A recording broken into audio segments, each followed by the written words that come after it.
കുട്ടികൾക്ക് മുതിർന്നവരോട് ഭയഭക്തി ബഹുമാനങ്ങളോടുകൂടി വിദ്യാഭ്യാസം നേടുവാൻ നമ്മൾ എങ്ങനെ അവരെ പഠിപ്പിക്കണം?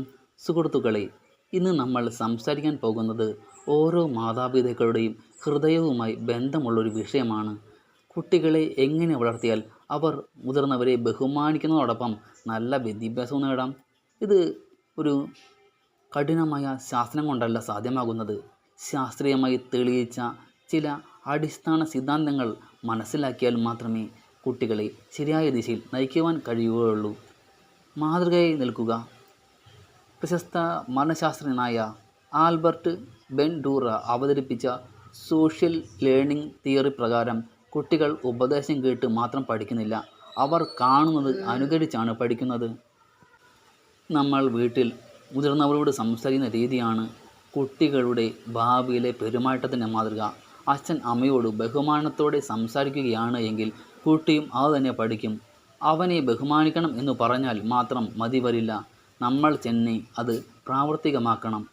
ഭയത്തിലല്ല, ബന്ധത്തിൽ വളർത്തണം. ചിലർ കരുതുന്നത് കുട്ടികൾക്ക് ഭയമുണ്ടെങ്കിൽ മാത്രമേ കേൾക്കൂ എന്നതാണ്. പക്ഷേ ശാസ്ത്രീയ പഠനങ്ങൾ പറയുന്നത് ഭയം കുട്ടിയുടെ ആത്മവിശ്വാസം കുറയ്ക്കുമെന്നാണ്. അതാണ് നമ്മളിവിടെ കാണുന്നത്. ഒരു പക്ഷേ സ്നേഹത്തോടെ പറഞ്ഞു കൊടുക്കേണ്ട നിയമങ്ങളുണ്ട്. അത് ചില വിശദീകരണങ്ങളോടൊപ്പം നമുക്ക് നോക്കാം. ഇത് ചെയ്യരുത് എന്ന് മാത്രം പറയാതെ എന്തുകൊണ്ടാണ് ചെയ്യരുത് എന്ന് പറയുന്നത് എന്ന് വിശദീകരിക്കണം. കുട്ടി അതിൻ്റെ കാരണം മനസ്സിലാക്കിയാൽ ദീർഘകാലമായി അത് അവരുടെ മനസ്സിൽ ഉണ്ടാകും. ബഹുമാനം പഠിപ്പിക്കാൻ എന്താണ് മാർഗം? ബഹുമാനം നിർബന്ധിപ്പിക്കാൻ കഴിയില്ല, അത് വളർത്തണം. അതിന് നമ്മൾ തന്നെ വീട്ടിൽ മുതിർന്നവരെ ആദരിക്കുക, നന്ദി പറയാൻ പഠിപ്പിക്കുക, വീട്ടിലെ ചെറിയ ഉത്തരവാദിത്തങ്ങൾ നൽകുക. കുട്ടികൾക്ക് ഉത്തരവാദിത്തം കൊടുക്കുമ്പോൾ അവൻ അല്ലെങ്കിൽ അവൾ സ്വന്തം മൂല്യം തിരിച്ചറിയുന്നു. മറ്റുള്ളവരെ ബഹുമാനിക്കണമെന്ന് സ്വാഭാവികമായി അറിയാൻ അവർക്ക് പറ്റും.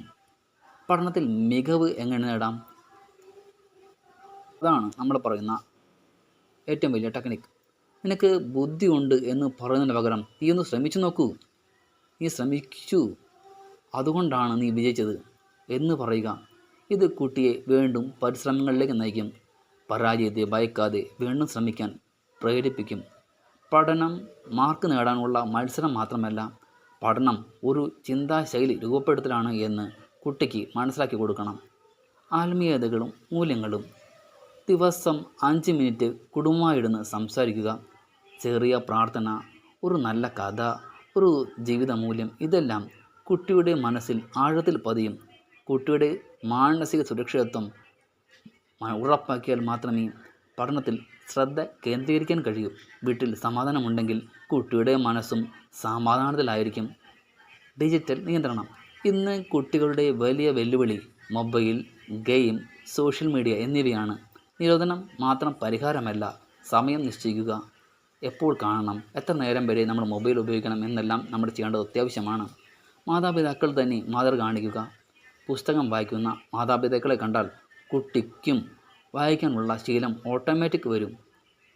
കുട്ടി ചെയ്യുന്ന ഓരോ കാര്യങ്ങളിലും പ്രശംസയും പ്രോത്സാഹനവും കൊടുക്കണം. ഒരു ചെറിയ പ്രവൃത്തി കണ്ടാൽ അഭിനന്ദിക്കുക. ശാസ്ത്രീയമായി പറയുമ്പോൾ പോസിറ്റീവ് റീൻഫോഴ്സ്മെൻറ്റ് കുട്ടിയുടെ പെരുമാറ്റം വർദ്ധിപ്പിക്കും. പക്ഷേ അമിതമായ പ്രശംസ ഒഴിവാക്കണം. തെറ്റ് കണ്ടാൽ അത് തെറ്റാണ് എന്ന് പറഞ്ഞു മനസ്സിലാക്കി കൊടുക്കണം. യഥാർത്ഥ ബോധ്യമുള്ള പ്രോത്സാഹനമാണ് ദീർഘകാലത്തേക്ക് ഫലം നൽകുന്നത്.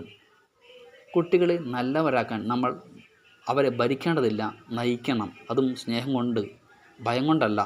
അപ്പോൾ അനുസരണം കിട്ടാം. പക്ഷേ സ്നേഹം കൊണ്ട്, ബഹുമാനം കൊണ്ടാണ് സ്വഭാവം രൂപപ്പെടുന്നത്. നല്ല മാതാപിതാക്കളാകുക എന്നത് കുട്ടികളെ മാറ്റുകയല്ല, നമ്മളെ മാറ്റുകയാണ് ചെയ്യുന്നത്. കുട്ടികൾ നമുക്ക് പറയുന്നതിനേക്കാൾ നമ്മൾ ജീവിക്കുന്ന രീതിയാണ് അവർ പഠിക്കുന്നത്. അതിനാൽ ഇന്ന് തന്നെ നമുക്ക് കാര്യങ്ങൾ തുടങ്ങാം. ബഹുമാനം വീട്ടിൽ നിന്ന് തുടങ്ങട്ടെ. വിജയം കുട്ടികളുടെ ജീവിതത്തിൽ വിരിയട്ടെ.